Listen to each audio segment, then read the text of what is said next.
أشهد أن لا إله إلا الله وحده لا شريك له وأشهد أن محمدا عبده ورسوله أما بعد فأعوذ بالله من الشيطان الرجيم بسم الله الرحمن الرحيم الحمد لله رب العالمين الرحمن الرحيم مالك يوم الدين إياك نعبد وإياك نستعين اهدنا الصراط المستقيم صراط الذين أنعمت عليهم غير المغضوب عليهم ولا الضالين.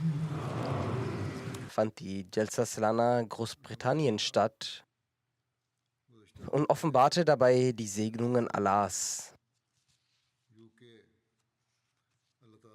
Diese 3 Tage waren Tage voller Segnungen und hatten einen positiven Einfluss auf sowohl Ahmadis als auch Nicht-Ahmadi-Gästen.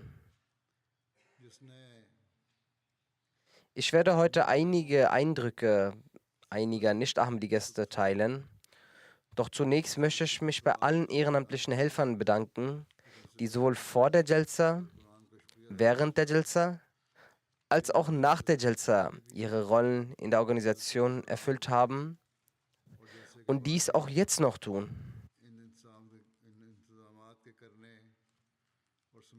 Durch die Gnade Allahs besitzen alle Mitglieder der Jamaat, seien es Frauen, Männer oder Kinder, besondere Qualitäten, die auch von Nicht-Ahmadi-Gästen gelobt werden. Es ist eine stille Form des Tabligh, die alle Helfer während ihrer Tätigkeit ausüben.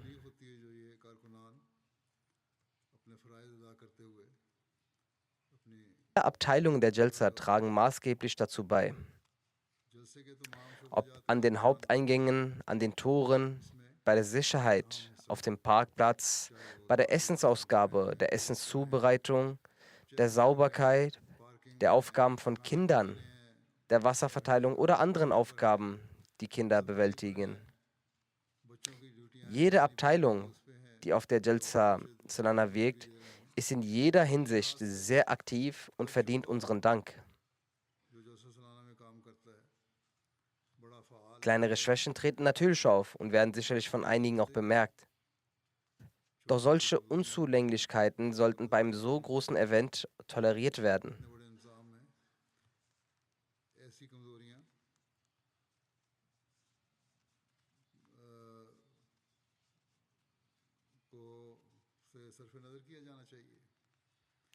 Nichtsdestotrotz, jede Abteilung, die auf der Jalsa Salana wirkt, ist in jeder Hinsicht sehr aktiv.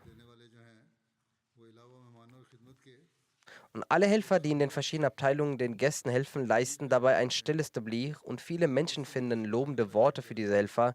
Sie schreiben und senden ihre Eindrücke, darunter auch Nicht-Ahmadi-Gäste. Auch der Beitrag von MTA wurde weltweit von den Gemeindemitgliedern sehr geschätzt, da ihnen das Programm der Jalsa Salana bestmöglich übermittelt wurde.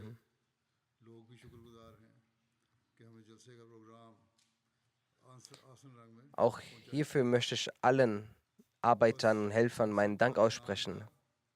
Neben den Helfern aus Großbritannien waren dies Jahr zum ersten Mal auch eine große Anzahl an Helfern und Khuddam aus Mauritius dabei, die hervorragende Arbeit geleistet haben.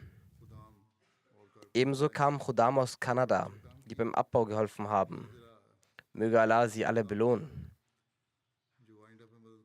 Auch die Medienberichterstattung war dieses Jahr besonders aktiv und die Verkehrsabwicklung verlief reibungslos. Selbst die Nachbarn waren sehr erfreut. In den vergangenen Jahren gab es stets Beschwerden ihrerseits, doch dieses Jahr blieben sie aus. Die Nachbarn dachten sogar, dass die Teilnehmeranzahl geringer gewesen sei als im Vorjahr, weshalb der Verkehr so gut funktionierte. Tatsächlich war die Teilnehmerzahl im Vergleich zum Vorjahr jedoch um 2000 Personen höher. Als die Nachbarn dies erfuhren, waren sie sehr überrascht. Mashallah, die Organisation war hervorragend. Ein Ahmadi-Imam Rabbi, der als Mitglied des lokalen Gemeinderats fungiert, spielt eine wichtige Rolle bei der Nachbarschaftsarbeit und Verkehrsplanung. Möge Allah auch ihn belohnen. Nun möchte ich die Eindrücke der Gäste präsentieren. Möge Allah die Herzen dieser Menschen, die ihre Eindrücke geschildert haben, öffnen und ihnen ermöglichen, die wahre Bedeutung der Botschaft von Ahmadiyya zu verstehen. Mögen auch wir den Zweck der Entsendung des verheißenen Messias salam, erreichen und das, was wir über die 3 Tage der Jalsa hinaus gelernt haben, in unser alltägliches Leben integrieren. Herr Ismail aus Französisch Guyana nahm an der Jalsa teil. Er pflegte eine langjährige Beziehung zur Jamaat, hatte aber bislang nicht das Bett abgelegt. Auf der Jalsa wurde ihm auch dies ermöglicht, das Bett abzulegen. Er sagte, dass er noch nie in seinem Leben eine solche Versammlung gesehen habe, bei der so viele Menschen, die so viele Sprachen sprechen, aus aller Welt zusammengekommen sind. Durch die Teilnahme an der Jalsa wurde mein Glaube in Überzeugung gewandelt, sagt er, dass die Gemeinde wahrhaftig ist und dass diese Gemeinde die Gemeinde des heiligen Propheten zusammen ist.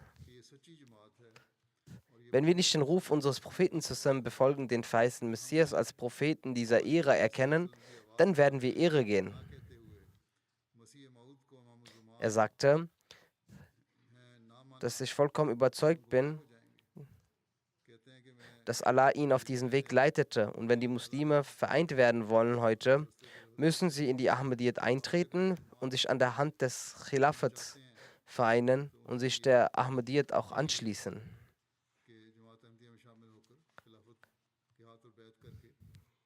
Er sagt auch, dass die Organisation auf der Jalsa unvergleichlich sei und alle Arbeiter ihre Aufgaben mit einem Lächeln erledigten.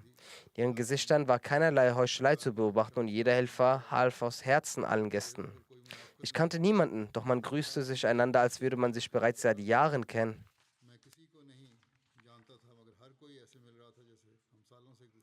Zudem stellte er fest,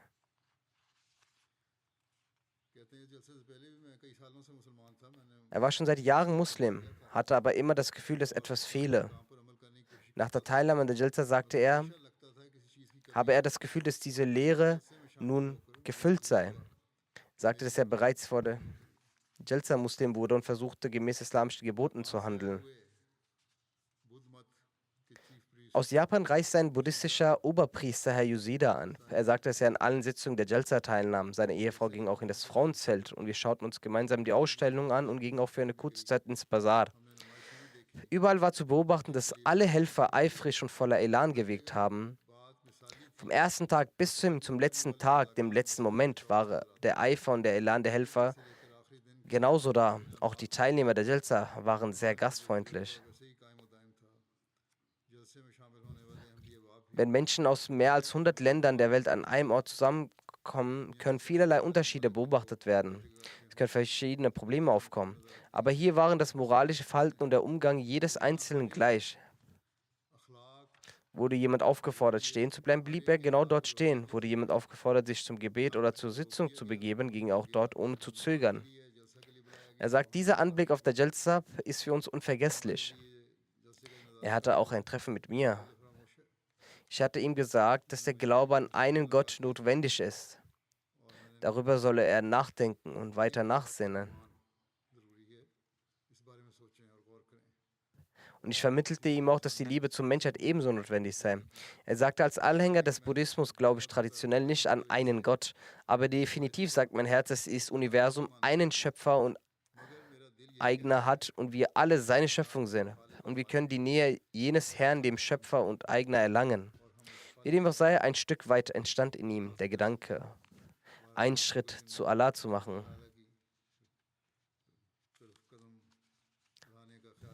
Ein Gast aus Kosovo, Herr Aziz Nasidi, sagt, es war meine erste Möglichkeit, um in der Jalsa dabei zu sein. Es hat mich sehr gefreut.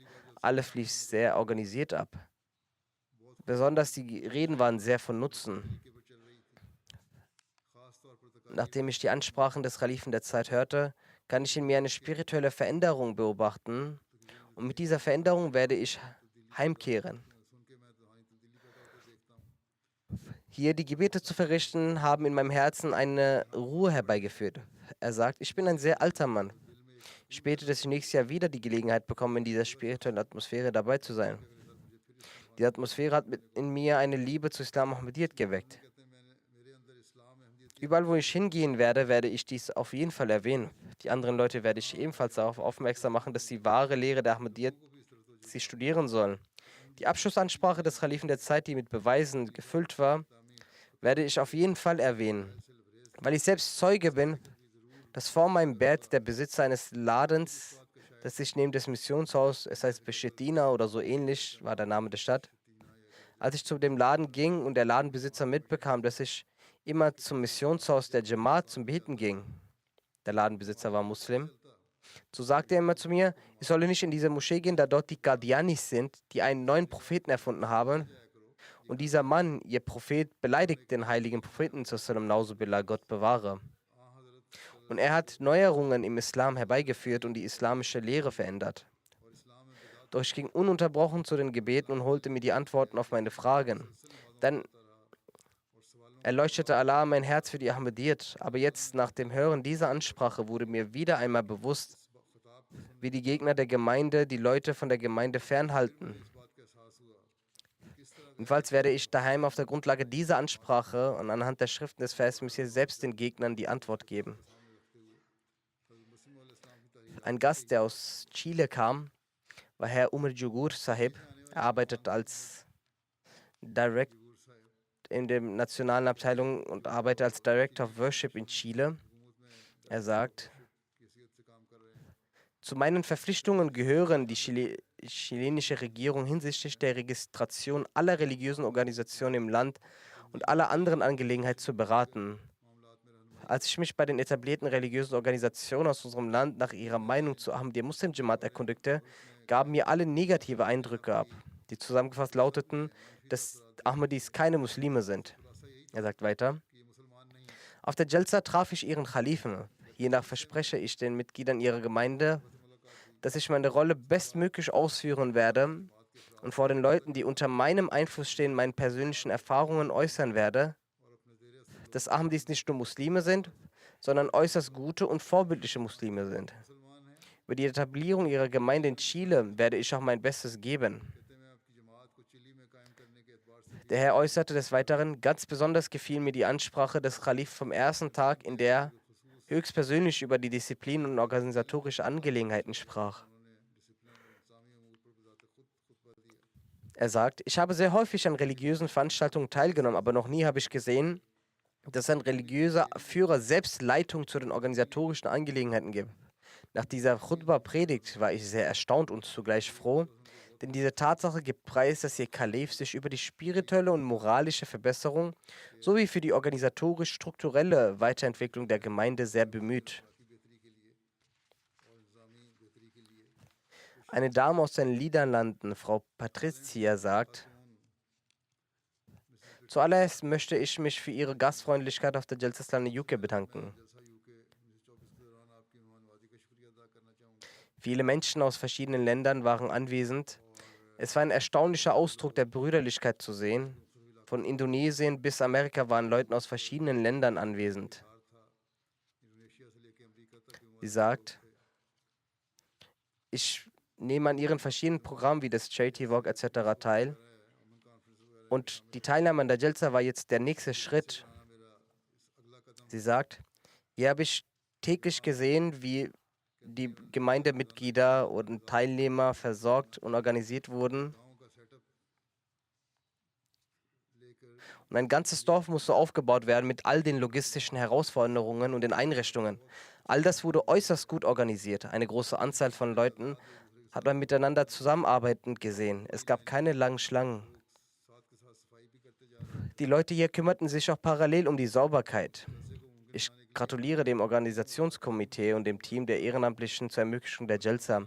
Jugendliche, Schüler und jeden Einzelnen zu sehen, wie sie jede noch so kleine Aufgabe für ihren hohen Zweck zusammenarbeiten und ausführen, ist immer erfreuend. Sie sagt, insbesondere werde ich die internationale Baiat-Zeremonie mein Leben lang nicht vergessen. Wenn jeder Mensch auf der Welt für die Empathie zur Menschheit ein stärkeres Bewusstsein, Gefühl und Wachsamkeit entwickelt, so wie die Jamaat es tut, können mit Sicherheit die internationalen Konflikte gelöst werden.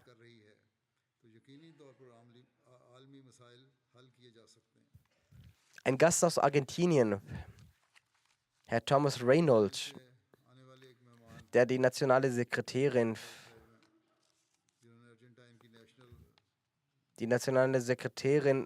Secretary of Worship vertritt, sagte, ich habe die Jalsa ihrer Gemeinde beneidet, auf welch großartige Art und Weise und mit welch guter Organisation sie eine so große Versammlung veranstaltet haben. Er sagt, in unserem Land ist es unmöglich. Selbst unter der Anwesenheit der Polizei ist eine derart große und gut organisierte Versammlung kaum vorstellbar. An der Rede des Khalifen an die Frauen hat mir besonders gefallen, dass sie trotz der gesellschaftlichen Drucks und des westlichen Einflusses fest zu ihren Prinzipien stehen. Auch wenn ich als Christ nicht allen wiedergegebenen Inhalten zustimme, finde ich die Vorträge über das Familienleben auch für mich als Nicht-Muslim äußerst von Nutzen.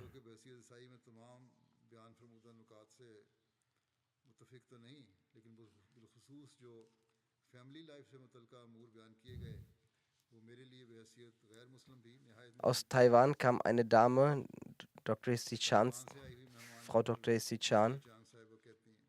Wir wurden vom Flughafen abgeholt. Man war sehr gastfreundlich uns gegenüber. Und uns wurde auch die Möglichkeit gewährt, an der Jalsa teilzunehmen.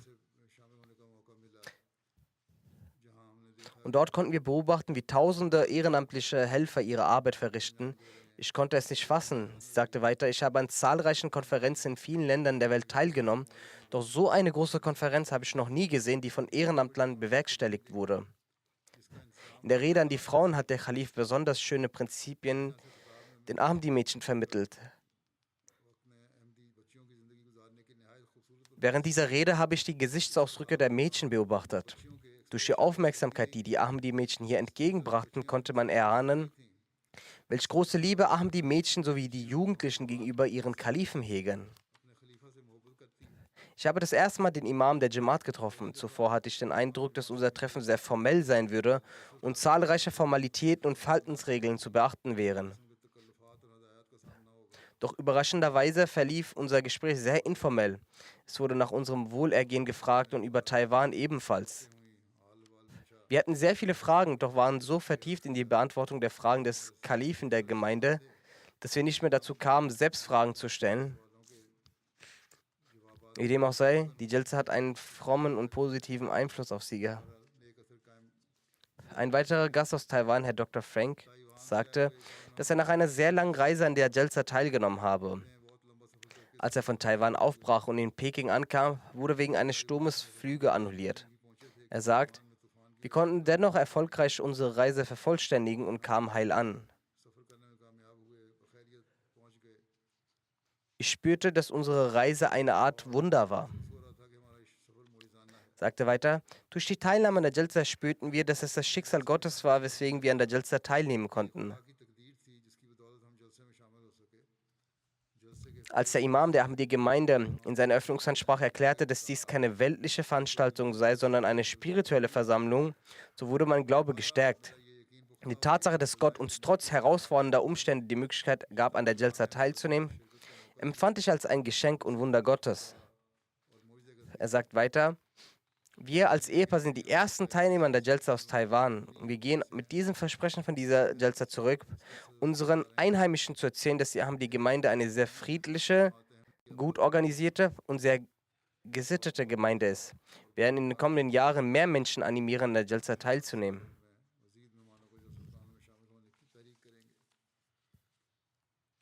Ein Gast aus Kanada, er scheint mir iranische Abstammung zu sein, sein Name ist Herr Yassin Ahmadi.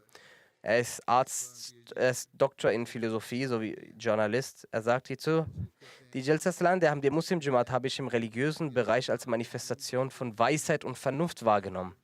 Der Geist der Jalsa erfüllte die Muslime durch ihre Gleichheit.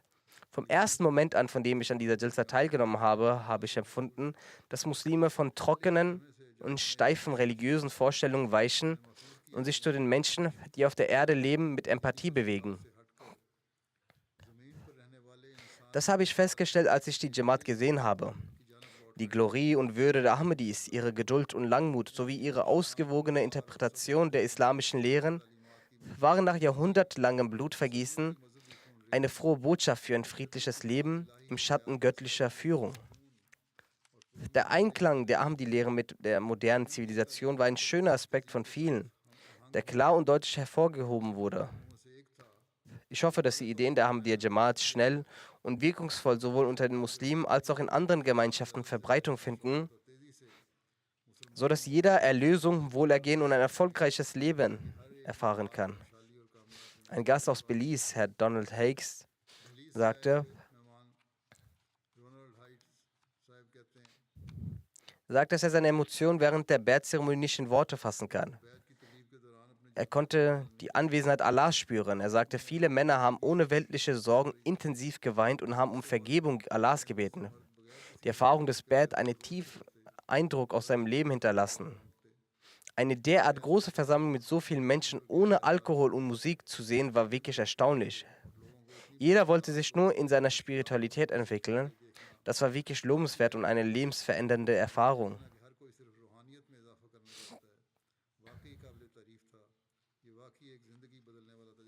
Nicht nur die ehrenamtlichen Helfer, sondern auch die Teilnehmenden vollbringen ein stilles Tabligh. Aus Belize kam zum ersten Mal Herr Carlos. Er war zum 3. Mal da. Und seit kurzer Zeit hat er sich intensiv über den Islam informiert. Vor einem Monat hat er sogar das Treuegelübde abgelegt. Und hatte auch die Möglichkeit, an der Bett-Zeremonie an der Jalsa Salan teilzunehmen. Er sagt, die Jalsa Salana Yuke ist eine der größten Erfahrungen, spirituellen Erfahrungen meines Lebens. Ich merkte, wie mein Geist auch nach dem Treuegelübde da teilnahm. Und ich bin zu einem wahrhaften Ahmadi nun geworden.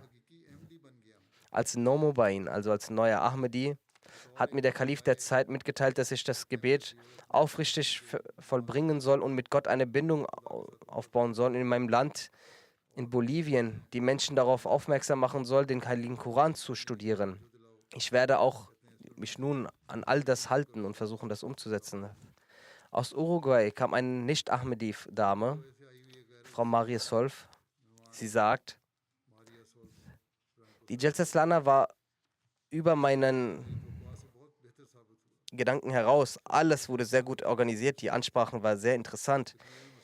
Die erste Sitzung war meine allerliebste Sitzung und interessanteste. Liebe für Allah, Hass für keinen. Diese Botschaft zu verbreiten, ist sehr von großer Notwendigkeit. Ich spürte eine Brüderlichkeit in der Luft und auch die Organisatoren haben sehr gut gehandelt. Trotz dessen, dass es ein so großes Event ist, habe ich nie lange Schlangen oder große Gruppen gesehen und noch nie kam es so vor, als ob man die Organisation nicht unter Kontrolle hatte. Auch die Verkehrsabwicklung verlief sehr reibungslos und die Verkehrsabwicklung hat sehr viele Gäste. Die Teilnahme an der Jalsa hat eine große positive Wirkung für mich gehabt. Der Sonntag war für mich eines der eindrucksvollsten Momente, als alle Ahmadis während des Treuegelübdes gemeinsam beteten. Ich habe noch nie so eine Stärke von Glauben gesehen. Wenn mir jemand mitteilt und ich die Möglichkeit habe, einen Vorschlag zu geben, so sollten während den Sitzungen noch mehr Programme stattfinden. Und Frauen sollten nicht andere Frauen dazu verpflichten, Parda zu machen, Kopftuch anzuziehen. So ist es nicht. Es ist möglich, grundsätzlich sagen wir das nicht. Nichtsdestotrotz, es sollten auf jeden Fall Kopftücher verteilt werden, sagt sie. Aber wir sagen, dass die Kleidung der Frauen sittsam sein sollte. Aus Costa Rica, Frau Lorena Villa sagt, dass sie in Costa Rica zu verschiedenen muslimischen Organisationen Kontakt hat, aber dort die Frauen keinerlei Rollen spielen, sondern nur die Männer die Religion repräsentieren, die besondere religiöse Ämter innehaben.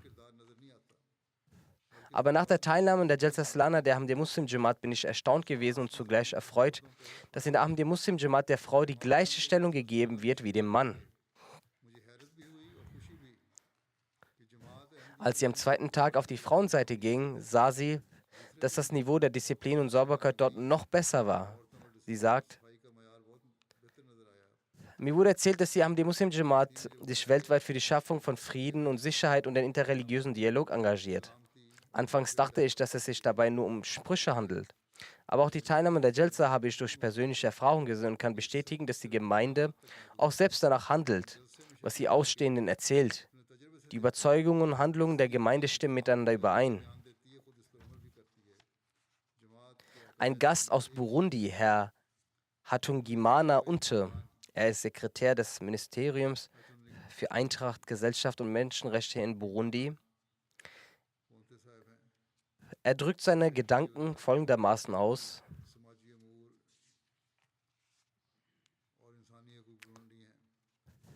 Ich wurde vom Flughafen bis zur Unterkunft sehr warmherzig empfangen.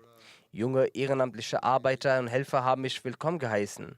Durchgehend wurde mir außergewöhnliche Gastfreundschaft geboten. Die Sicherheit und Gastfreundschaft, die über die 3 Tage hinweg seitens der Ahmadiyya Jamaat mit reiner Liebe und ohne Unterschied zwischen Religion, Nation, Hautfarbe und Ethnie gewährt wurde, werde ich immer in Erinnerung behalten. Er sagt, trotz dessen, dass ich einen anderen Glauben hege, sind wir alle die Schöpfung Allahs, des Einzigen, der uns alle liebt, und wir haben nur ein Blut. Die Ansprachen auf der Jalsa sind gefüllt mit islamischen Lehren, und die Lehren der Ahmadiyya-Gemeinde darüber haben viele Menschen falsches Verständnis. Ihr Bericht über die weltweiten Fortschritte der Gemeinde haben gezeigt, wie sehr sie im Dienst der Menschheit engagiert sind. Und ich werde auch all diesen Fortschritt in meinem Land Burundi, bin auch Zeuge davon, wie das geschieht. Eine solch große Versammlung kann nicht von einem Menschen geführt werden. Das ist nur Gott, der sowas vervollständigen kann. Es ist ein großes Zeichen dafür, das auch zeigt, dass all das, was sie machen, immer Gottes Hand mit ihnen ist. Danach betete er, möge Gott sie immer in Sicherheit haben. Aus Island kam ein Nicht-Ahmadi-Gast, Herr Salman Bas Sahib. Er ist gebürtiger Gambier. Er sagte, an der Jalsa teilzunehmen, wurde mein Wissen über die Jamaat noch weiter.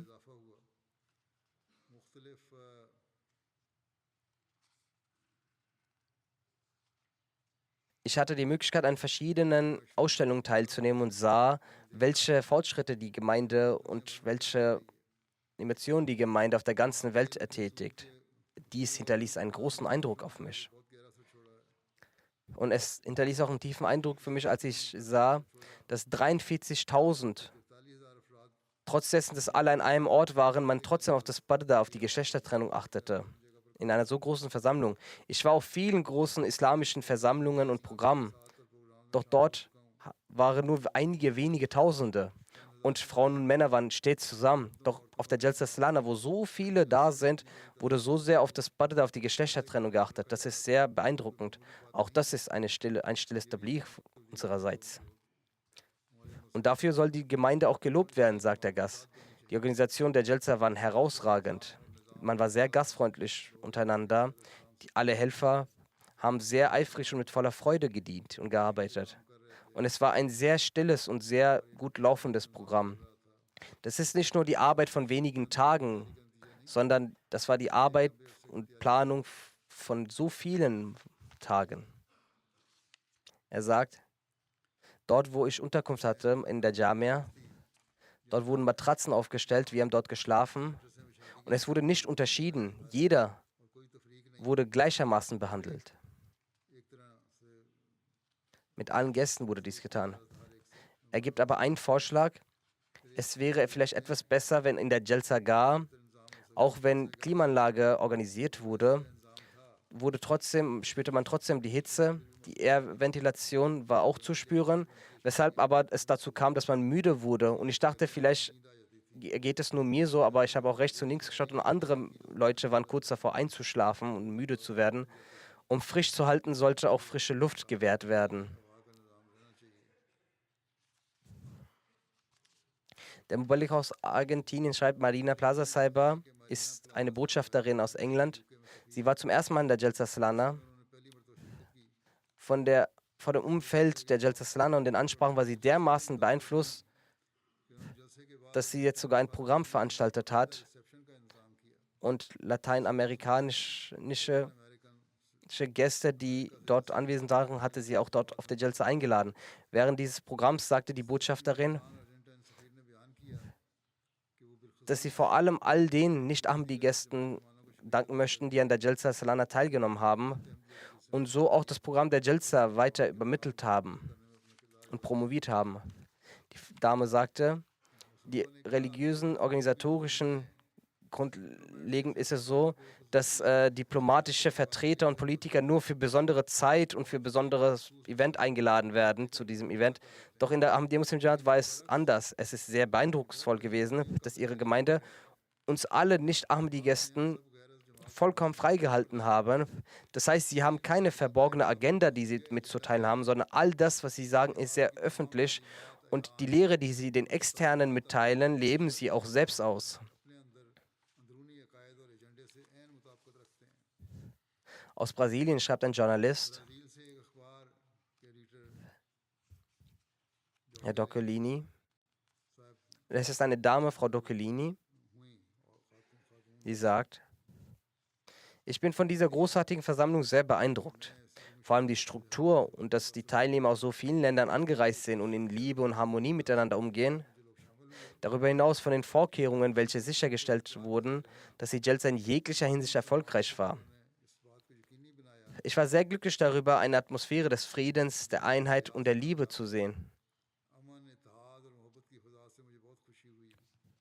Die Ansprachen des Kalifen haben große Wirkung auf mein Herz hinterlassen und mein Gehirn für ausschließlich gute Gedanken geöffnet. Es waren nicht nur leere Worte in der Ansprache des Kalifen, sondern Worte, die aus tiefem Herzen und Gewissen ausgesprochen wurden. Während der Jalsa habe ich jeden Moment Liebe und Respekt erfahren. Mit welch einer Leidenschaft die ehrenamtlichen Helfer gearbeitet haben, ist zweifelsohne beeindruckend und lobenswert. Aus Brasilien schreibt ein Journalist, diese Versammlung war eine ganz besondere. Der Respekt und das Wohlwollen, das ich für die Gemeinde hatte, haben sich nach der Jalsa vermehrt. Das selbstlose Dienen der ehrenamtlichen Arbeiter hat meine Aufmerksamkeit angezogen, wie sie ihre Zeit, ihre Autos und ihre Dienste für die Gäste opferten.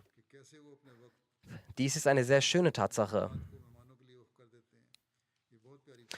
Professor Roberto Catalona, interreligiöser Dialog von der Universität Florenz, Italien, nahm an der Jalsa teil. Er schreibt, ich bin von dieser Versammlung überwältigt. Dieses Ereignis versammelt Völker aus aller Welt und tausende Teilnehmer. Es zeigt die bemerkenswerte Einigkeit der Ahmadiyya Muslim Jamaat. Auf der Jalsa kann man eine spirituelle Atmosphäre spüren. Wenn der Imam sprach, waren die Teilnehmer vollkommen leise und konzentriert. Eine tiefe spirituelle Atmosphäre entstand.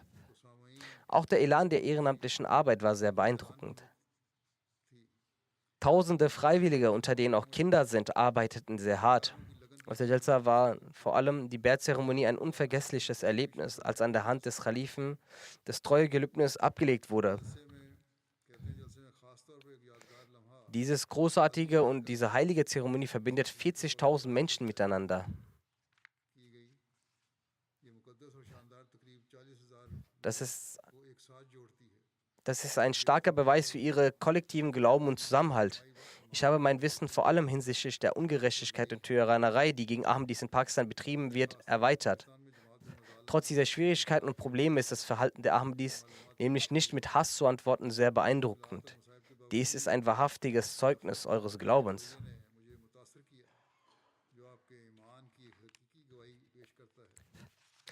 Agathe Marie aus Rhodes Islands, Kommissionarin für Human Affairs und Family Welfare, war auch da. Sie sagt, ich habe das erste Mal an einer so großen Veranstaltung teilgenommen. Hier waren Menschen aus mehr als 100 Ländern anwesend und aus unterschiedlichen Ortschaften. Das Zusammenkommen von etwa 40.000 Teilnehmern war gleichbedeutend, als wenn meine ganze Insel Rhodes Island zusammengekommen wäre. Die Tatsache, die mein Herz zum Schmelzen brachte, war, mit welch einer Disziplin die Teilnehmer der Jalsa Salana in den Sitzungen saßen. Jeder lächelte, jeder begrüßte sich. Und das ist sehr lobenswert. Auch die Ansprache des Imam an den Frauen war sehr bedeutsam. Ich habe erfahren, dass in der Ahmadiyya Muslim Jamaat die Rolle der Frau sehr wichtig ist. Ich bin sicher, dass die Ansprache auch in meiner Sichtweise positive Veränderungen herbeiführen wird. Ich habe sehr viel auf der Jalsa gelernt. Dies wird sicherlich in mir und in den Menschen aus meinem Umfeld positive Veränderungen im Leben herbeiführen. Ich habe in der Vergangenheit an vielen religiösen Veranstaltungen teilgenommen, doch ich wusste immer tief im Herzen, dass in meinem Leben gewisse spirituelle Aspekte fehlen. Doch die Jalsa war jenes Ereignis, wodurch in dieser Hinsicht jeder Makel in meinem Leben bereinigt wurde. Das haben auch viele mitgeteilt, dass bei ihnen davor im Leben es an Spiritualität gefehlt hat. Und wir haben hier besseres Umfeld erfahren. Temu Anderson, Botschafterin der UNO in Tansania, sagt: Ich habe hier Liebe und Lächeln vorgefunden. In diesen Tagen habe ich nirgendwo Hass gesehen. Das Programm der Frauen war sehr informativ und beeindruckend. Die Ausstellungen, die ich in der Jalsa gesehen habe, waren auch sehr schön. Der Gründer und andere Heilige der Gemeinde wurden sehr ausführlich vorgestellt.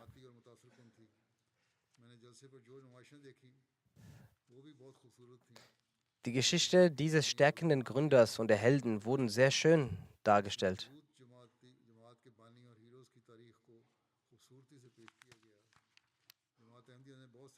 Die Ahmadiyya Muslim Jamaat hat viele Leben sehr verändert, woraus auch mein geliebtes Land Tansania dabei ist. Diese Jalsa Salana hat menschliche Empathie, Liebe gelehrt und gezeigt, ohne irgendeinen Unterschied zu leben und ohne zu differenzieren.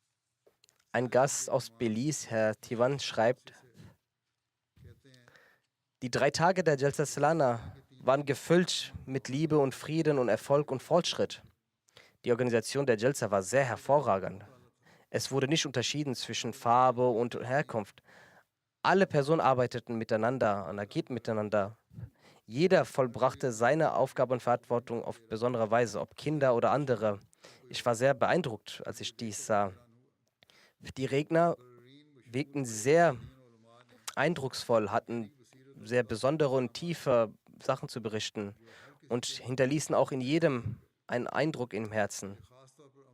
Vor allem die Lehre, Einheit zu fördern, Frieden zu stiften, hat mich sehr beeindruckt. Ich habe auch an vielen Ausstellungen teilgenommen, die auch die Jalsa sehr erfreut hatten. Die wissenschaftlichen Ausstellungen und die geschichtlichen Ausstellungen haben eine große Wirkung gehabt und haben die Jalsa sehr besonders gemacht.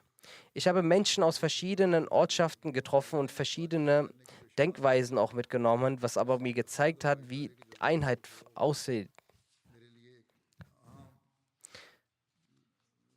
Ein ganz besonderer Moment für mich war die Ansprache, in der der Imam der Gemeinde bezüglich dem Dienst an den Mitmenschen, dem Mitgefühl gesprochen hat und auch welche Verantwortung Eltern in Bezug auf sozialen Medien haben und wie sie die Kinder vor den schlechten Einflüssen und negativen Einflüssen bewahren können. Das ist ein Wegweiser für unsere Eltern auch. Er sagt: All die Ansprachen, die Gastfreundlichkeit waren über meinen Vorstellungen hinaus. Aus Kasachstan schreibt ein Gast: Herr Gulzaira, das ist eine Dame. Ich war das erste Mal auf einer so großen religiösen Versammlung. Als Politikerin weiß ich, dass so große Versammlungen sehr viel Geld für die Organisation benötigen. Und die Planung beläuft sich auf ganze Jahre und Monate. Und ich bin sehr beeindruckt zu sehen, wie alle Helfer aus allen Abteilungen mit so viel Eifer und Liebe und Freude arbeiteten. Jeder Helfer zeigte großen Dienst und Leistung und war trotzdem sehr freundlich gegenüber allen Gästen, trotz der Mühe.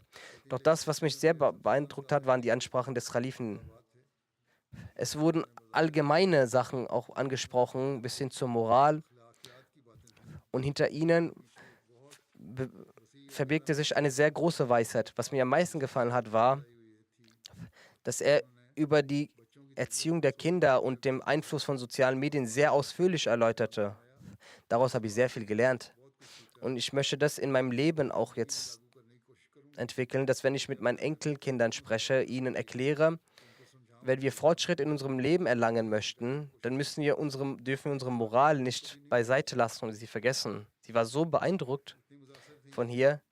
Sie sagt, ich bin hier als Gast diesmal da, aber ich bin mir sicher, dass ich irgendwann dieser Gemeinde beitreten werde, weil all das, was ich hier erfuhr, mich sehr beeindruckt hat.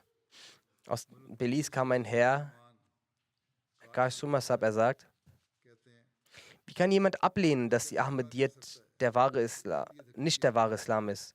All meine Zweifel, Unsicherheiten und Fragen wurden hier beantwortet. Wenn ich sehe, hier, wie sehr die Ahmadiyya Muslim Jamaat den Heiligen Frieden zusammen liebt. Die Ahmadiyyat ist ein sehr großer und robuster Baum, der zahlreiche Früchte trägt. Ein Gast aus Spanien, Frau Amalia von der Universität Córdoba, sie schreibt, als Professorin der Psychologie fand ich es sehr interessant, ihre Erfahrungen zu hören. Ich nutzte die Möglichkeit und untersuchte die Momente und speicherte diese in mein Gedächtnis ab. Sie werden ein Teil meiner Erinnerungen sein, an die ich mich sehr liebevoll erinnern werde. Mich hat die Größe und die Dimension dieser Veranstaltung, die Harmonie, die in jeder Ecke zu spüren ist, sehr beeindruckt. Von der Universität Kosovos nahm ein Physikprofessor namens Ibrix Erpet Zikria teil.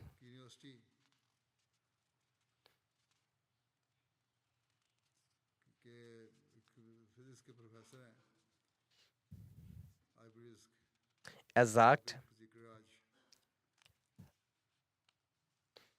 ich habe das erste Mal an der Jalsa teilgenommen.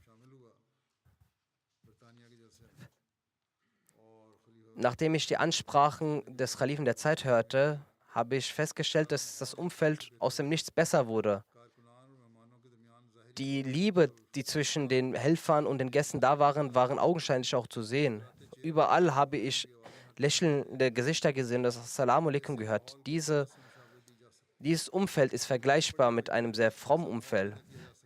Wenn man das in diesem Umfeld schaffen kann, dann kann man dies auch sicherlich auf der ganzen Welt schaffen. Aber es ist nur die Ahmadiyya Muslim Jamaat, die das erreichen und das schaffen kann. Was mich am meisten beeindruckte war, wenn ein Helfer aufgrund gezwungenermaßen Nein sagen musste, hat er auch sofort eine Lösung präsentiert, damit der Gast weiterhin versorgt wird. Er sagt, das Programm des BAD hat mich sehr beeindruckt, wie Menschen aus so vielen Nationen an einer Hand zusammenkommen, als wären sie auf einen Faden aufgefädelte Perlen. Eine Nicht-Ahmadi-Journalistin aus Yoruba schreibt, vor der Teilnahme der Jalsa hatte ich viele Erwartungen und Vorbehalte. Für meine Projekte in Uruguay war es für mich wichtig, den Islam und die Arbeiten, die ihre Gemeinde leistet, aus nahem kennenzulernen. Die Ansprachen des Khalifen des ersten Tages, wo der Kalif über Gastfreundlichkeit sprach und vor allem war sehr beeindrucksvoll. Als Gast habe ich das Gefühl, dass wir Gäste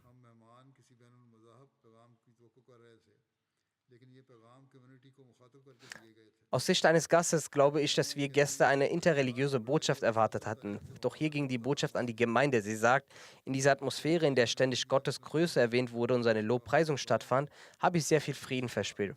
Weiter sagt sie, ich habe viel über die verschiedenen Überzeugungen und Traditionen der Jamaat erfahren, wodurch viele meiner Vorurteile beseitigt wurden. Danach sagt sie, mir wurde es nicht gestattet, auf der Frauenseite etwas aufzunehmen. Ich finde nicht, dass es irgendwie dagegen spricht oder es gefährlich sei. Was Fotos anbelangt, ist es gut, dass sie keine machte. Doch abgesehen davon hätte sie gerne Aufnahmen machen können oder nun im Nachhinein, wenn sie möchte, welche aufnehmen.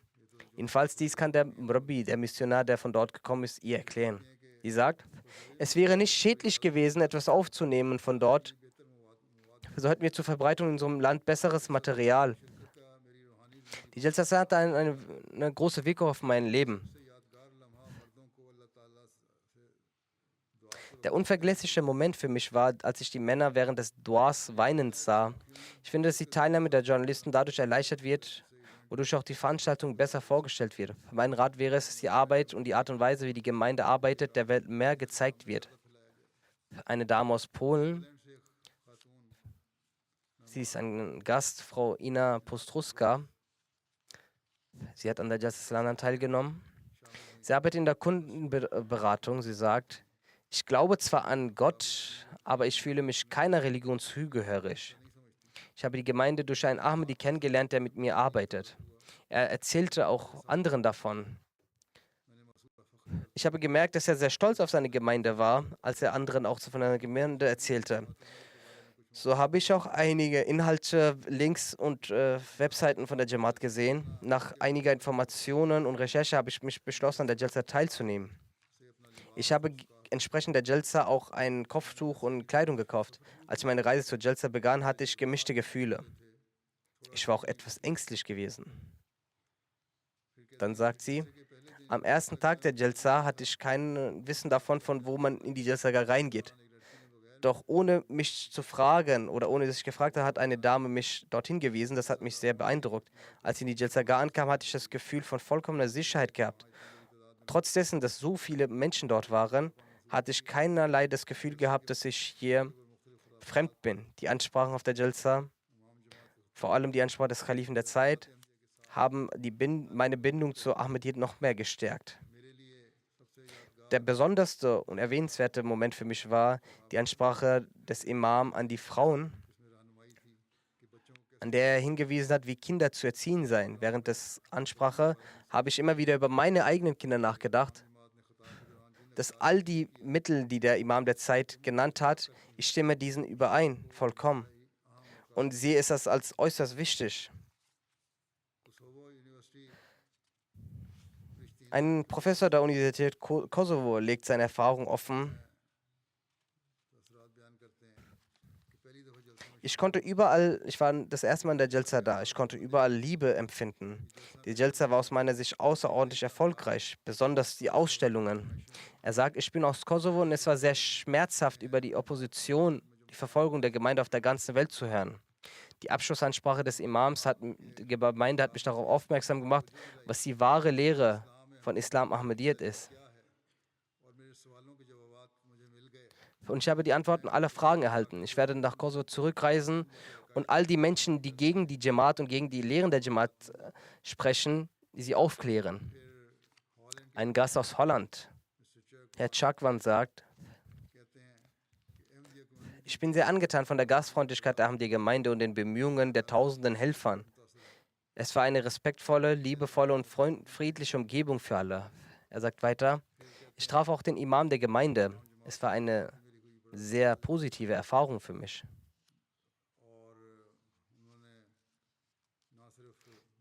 Er traf nicht nur uns, sondern nahm sich auch die Zeit, Fragen von Ahmadis und Nicht-Ahmadis zum Islam zu beantworten.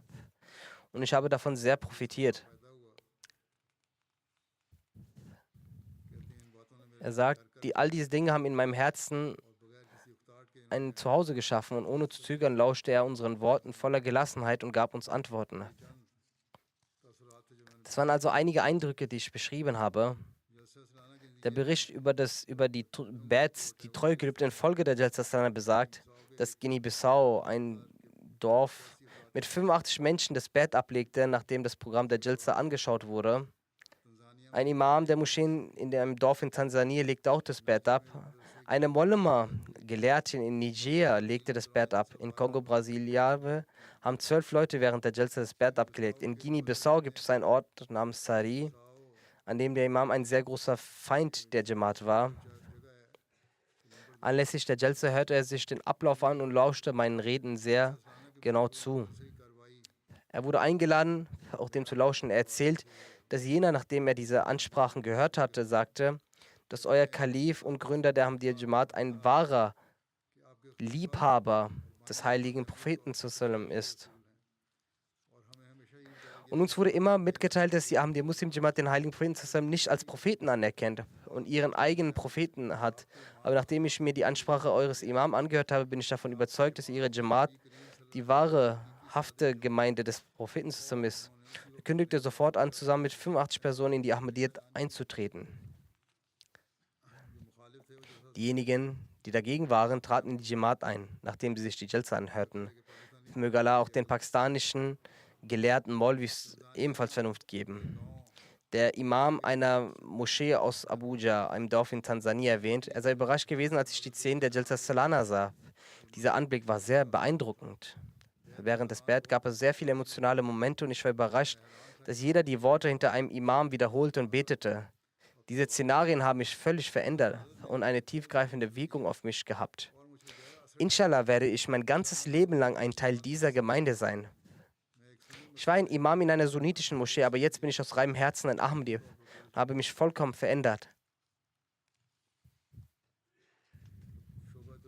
Dem Bericht der Abteilung Tabligh UK zufolge haben 22 Personen aus dem Vereinigten Königreich während der Jalsa die Möglichkeit erhalten, ihr Bett abzulegen.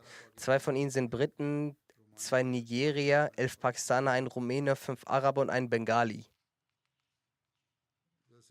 An der Jalsa nahmen etwa 1000 Nicht-Ahmadi-Gäste teil. Während der Jalsa wurden verschiedene Tabligh-Sitzungen organisiert, in denen auch Frage-Antwort-Sitzungen veranstaltet wurden. Darin äußerten verschiedene Menschen auch ihre Eindrücke. Über MT Afrika übertrugen mehr als 14 nationale Fernsehsender meine Ansprachen.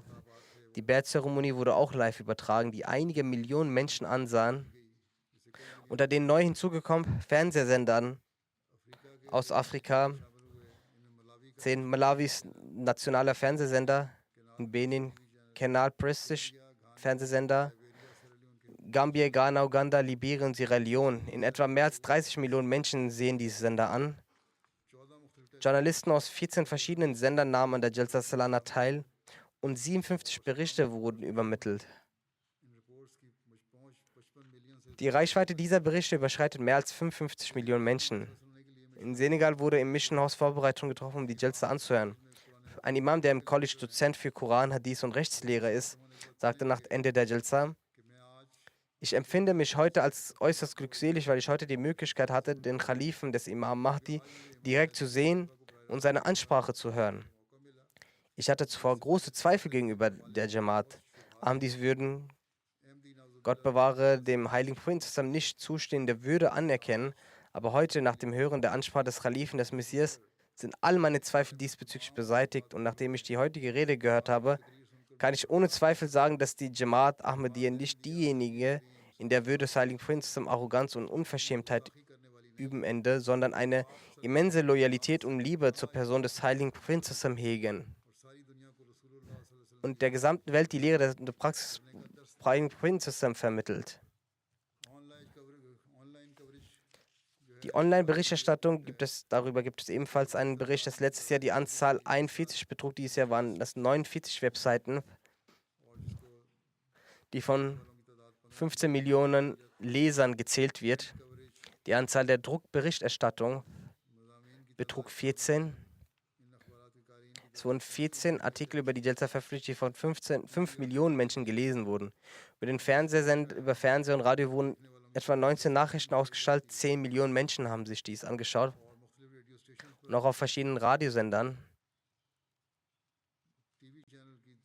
Die Anzahl der Fernsehzuschauer beträgt 10 Millionen und die Radiosender haben 24 Berichte ausgestrahlt.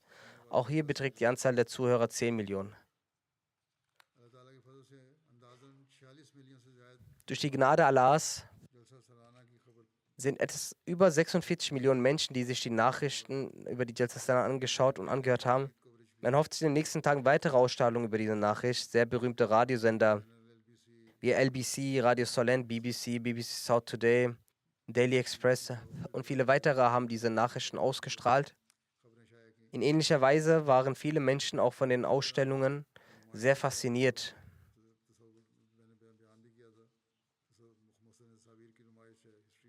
Unter anderem die Ausstellung von Mohsen Tassawi, der Geschichte der Ahmadiyya. All diese Ausstellungen sind auch zum Mittel von Tabligh geworden. Durch die Gnade Allahs, wo die Jalsa ein Mittel für die Erziehung, spirituelle Entwicklung für uns Ahmadis ist, wurde es auch für die Nicht-Ahmadis eine Quelle dafür, die Lehre des Islams rechtmäßig zu verstehen und die Nähe Allahs zu spüren. Wir sollten Allah zum einen dafür dankend uns vor ihm verbeugen und noch intensiver niederwerfen und zum anderen sollten wir auch an dem Versprechen festhalten, dass wir immer bereit sind, die Botschaft Allahs, die Botschaft des Vers-Messias noch stärker versuchen werden zu verbreiten. Möge Allah uns dazu befähigen.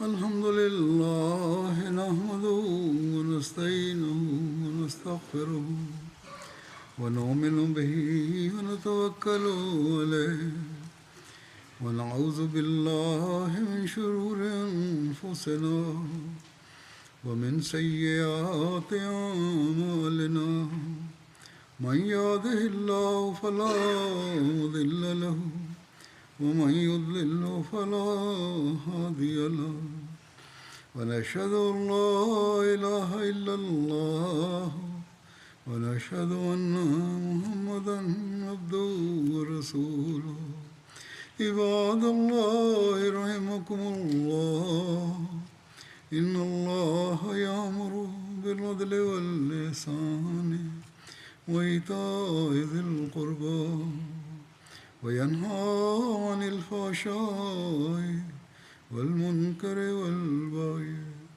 يعظكم لعلكم تذكرون اذكروا الله يذكركم وادعوه يستجب لكم ولذكر الله أكبر